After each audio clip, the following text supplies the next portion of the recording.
नमस्कार सभी को। आरपीएससी द्वारा कॉलेज लेक्चरर असिस्टेंट प्रोफेसर की वैकेंसी जारी कर दी गई है, इसकी विज्ञप्ति। और इसमें क्या है कि टोटल 1913 पदों पर भर्ती की जाएगी। एक ऑनलाइन आवेदन इसके लिए मांग लिए गए हैं, जो कि 1 मंथ तक चलेंगे और अभी ये करंटली चल रहे हैं। अगर आप कॉलेज लेक्चरर बनना चाहते हैं, असिस्टेंट प्रोफेसर बनना चाहते हैं कॉलेज में, तो आपको ज़रूर अप्लाई करना चाहिए। इसमें टोटल 48 सब्जेक्ट्स हैं जिनके लिए आवेदन मांगे गए हैं।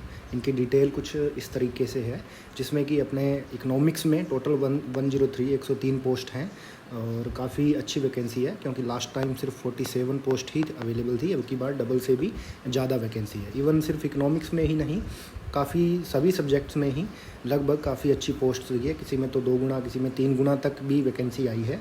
और एक और बेनिफिट इसका ये है कि काफ़ी जल्दी वैकेंसी आ गई है ना। तो जैसे आपने देखते हैं कि लास्ट वैकेंसी 2016 में, फिर 2020-21 में, है ना, और अब की बार 2023 में, है ना। तो ये डिफरेंस जो है काफ़ी कम होता जा रहा है और काफ़ी जल्दी वैकेंसी आ गई है और काफ़ी अच्छी मात्रा में आई है। तो इसका यूटिलाइज करना चाहिए, इसका उपयोग करना चाहिए।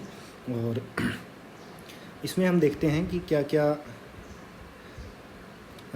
क्या इसके लिए शैक्षणिक अर्हता चाहिए, क्या क्या योग्यता चाहिए। जैसे कि नॉर्मली रहता है कि आपको एक एमए की डिग्री चाहिए होती है ना।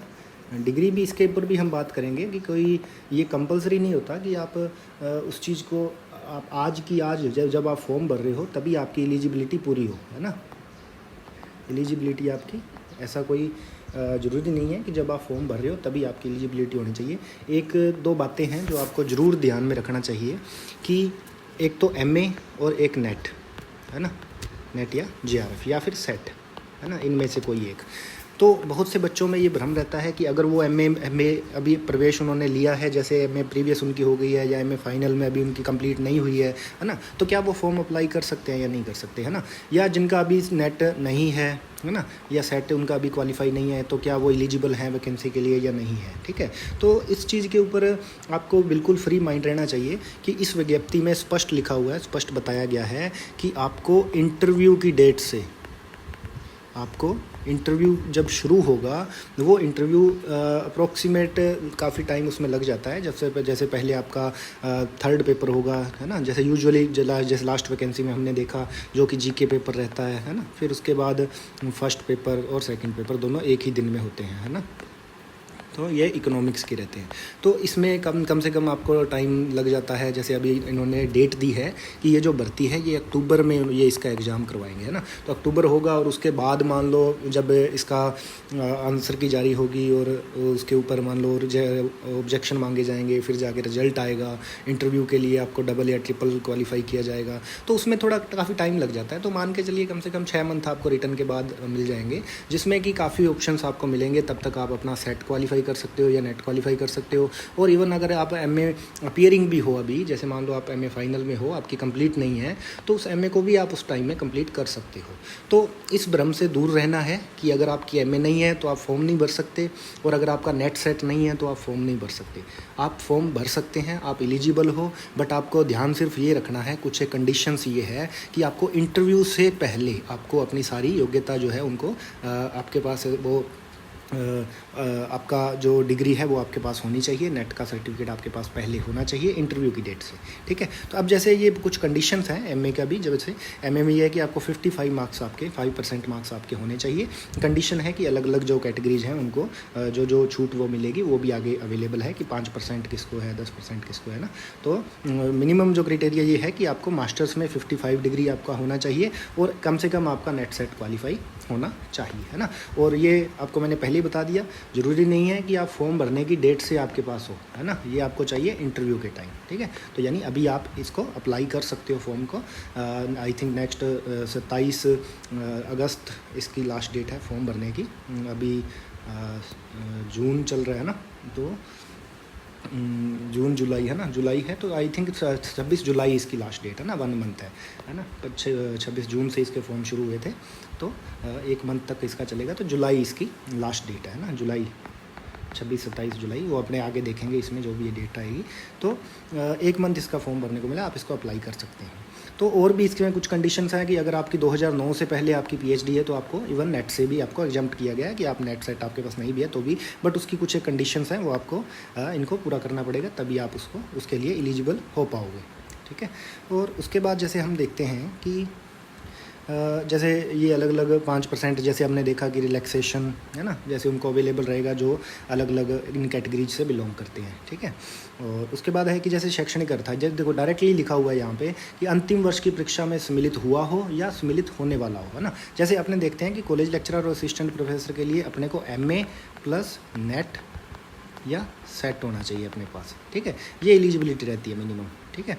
इसमें बीएड की ज़रूरत नहीं होती, है ना। बहुत से बच्चों को ये ध्यान नहीं रहता इस चीज़ के बारे में कि बीएड इसके लिए एलिजिबल नहीं है। बीएड आपको स्कूल तक एजुकेशन के लिए आपको ज़रूरत होती है कि आप 12th तक अगर आप टीचर बनना चाहते हैं तो आपको बीएड की ज़रूरत पड़ेगी। अदरवाइज़ आप अगर कॉलेज में असिस्टेंट प्रोफेसर वगैरह के लिए आप अप्लाई कर रहे हो तो उसके लिए आपको नेट वगैरह की ज़रूरत नहीं पड़ती। सिंपल आपके पास MA प्लस नेट सेट होना चाहिए। ठीक है। तो ये इन्होंने लिखा है कि MA में अगर आप अंतिम वर्ष में सम्मिलित हुए हो या सम्मिलित होने वाला व्यक्ति भी आवेदन के लिए पात्र होगा, किंतु उसे आयोग द्वारा आयोजित साक्षात्कार से पूर्व शैक्षणिक अर्हता अर्जित करने का सबूत देना होगा। ठीक है। तो इस तरीके से, और इसका जो पे होगा आपको मासिक वेतन वो आपको फिक्स पे दिया जाएगा इसके अकॉर्डिंग। और आपकी जो आयु सीमा इन्होंने दी है वो 21 वर्ष से 40 वर्ष है। इसमें भी आपको रिलैक्सेशन मिलेगा कि अगर आप अलग अलग कैटेगरीज से हैं तो आपको उसके अकॉर्डिंग रिलैक्सेशन इसमें भी या आयु सीमा में भी मिलेगा। ठीक है। तो ये आयु सीमा में जो छूट है वो इस अकॉर्डिंग है। आप देख सकते हो कि अगर आप इन सब कैटेगरीज से बिलोंग करते हो तो आपकी जो छूट का जो टाइमिंग है वो ये है इसी एज लिमिट में। तो आप ये यहाँ से इसको देख सकते हैं। फिर उसके बाद आता है कि चयन प्रक्रिया क्या होगी। चयन प्रक्रिया सेम जैसे लास्ट वैकेंसी में भी ऐसा ही हुआ था कि एक प्रतियोगी परीक्षा होगी और एक साक्षात्कार होगा आपका। ठीक है। और ये पेपर ऑनलाइन या ऑफलाइन दोनों माध्यम से लिया जा सकता है। ठीक है। और इसका जो परीक्षा की डेट भी इन्होंने अनाउंस कर दी है कि जो अक्टूबर 2023 में आयोजित किए जाने की इसकी संभावना रहेगी। ठीक है। तो आपको मान के चलना है कि ये अक्टूबर में ही ये वैकेंसी होगी। अब बहुत अच्छे से तैयारी कीजिए ताकि आप लोग इस इतनी ज़्यादा वैकेंसी और इतनी जल्दी आई वैकेंसी का फ़ायदा उठा सकें, है ना।